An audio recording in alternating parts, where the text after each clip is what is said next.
lain aya deui we nyaeta cek aing ge akibat kurang pendidikan ti kolot barudak teh nya lain eta di Purwakarta aya budak sakola SMA ngaledek ka gurunya sia teh nepikeun ka tah kitu lel-lelan sia teh ngahina ka guru heueuh ngaledek kitu.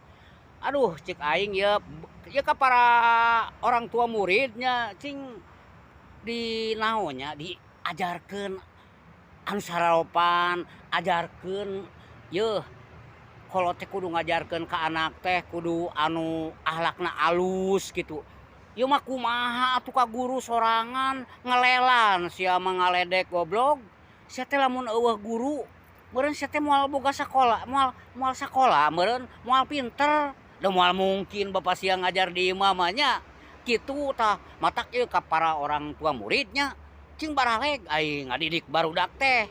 Tah ayeuna geus kanyahoan ku Padedi Mulyadi Gubernur Jawa Barat anu ngaledek eta teh. Pan ayeuna buktina naon? Apan dipanggil sebagai orang tua sia teh nya. Tah ulah nepikeun ka era boga budak teh nya supaya ulah era ka urang budak teh kudu dididik akhlakna anu alus. Komo ka guru-guru mah nya.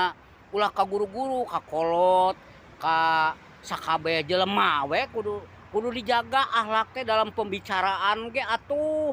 Ulah ngerakeun urang sebagai kolotna tah mun geus kitu pan kumaha geus dipanggilnya orang tua murid anu ngalelewe guru eta teh anu ngaledek guru di Purwakarta sok arek kumaha ayeuna ieu teh geus viral sia teh Pak atuh era meureun bapak teh sebagai orang tua heueuh matak aing mah ngadidik anak teh tegas aing mah ngomong saeutik kasar kepret ku aing mah kitu atuh aing mah di samping guru anu ngajar di imah ge ku aing diajaran deui budak aing mah kitu jadi aing kulantaran naon kulantaran aing mah osok ngopi Pak kitu jadi orang tua teh jadi ngopi jadi aing ngadidik anak teh kumaha cara anak aing supaya alakna alus kitu goblok sia teh teu malah likir anjing sia teh